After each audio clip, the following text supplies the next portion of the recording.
नमस्कार विद्यार्थी मित्रांनो, HP अकॅडमी या युट्यूब चॅनलवर तुमचे मनापासून स्वागत आहे। आजच्या या व्हिडिओमध्ये विद्यार्थी मित्रांनो, नवीन GR आलेला आहे। सरळ सेवेला नवीन नियमावली काय आलेली आहे, किती संवर्ग या परीक्षेमध्ये म्हणजे या MPSC मध्ये वर्ग करण्यात आलेले आहे। महाराष्ट्र लोकसेवा आयोगाच्या माध्यमातून परीक्षा पद्धती कशी होणार आहे आजच्या या व्हिडिओमध्ये पाहणार आहोत। तत्पूर्वी चॅनलवर नवीन असाल चॅनलला सबस्क्राइब करून ठेवा। विद्यार्थी मित्रांनो, असं टाळ्या वाजून स्वागत करावं वाटते महाराष्ट्र शासनाचं खऱ्या अर्थाने। MPSC कडे वर्ग केल्यामुळे विद्यार्थी मित्रांनो परीक्षेमध्ये पारदर्शकता तर येणारच आहे।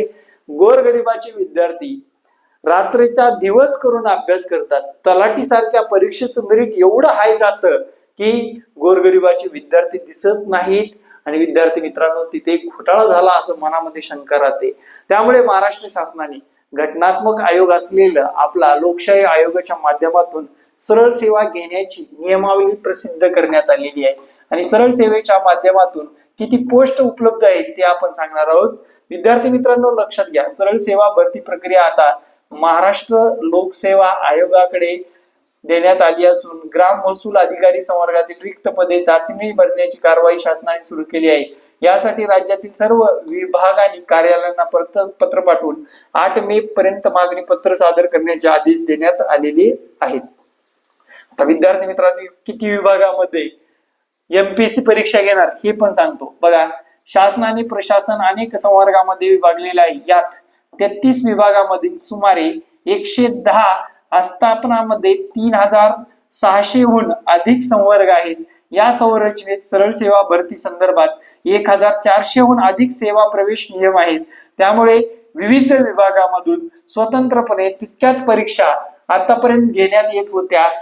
या परीक्षा खाजगी संस्थांकडून घेतल्या जात असल्याने परीक्षेदरम्यान गैरप्रकार होत असल्याची टीका करण्यात येत होती।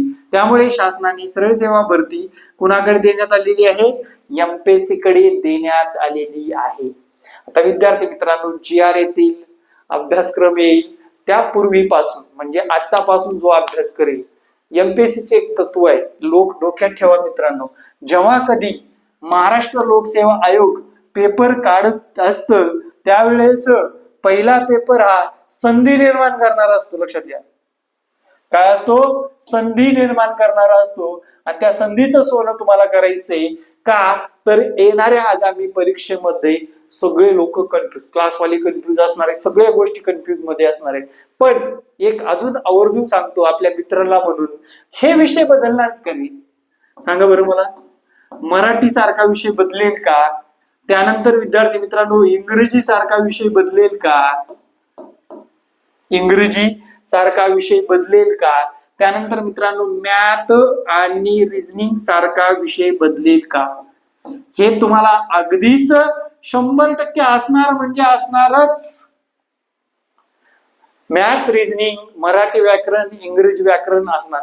फक्त होणार काय, GS च्या बाबतीत चेंजेस दिसून येतील।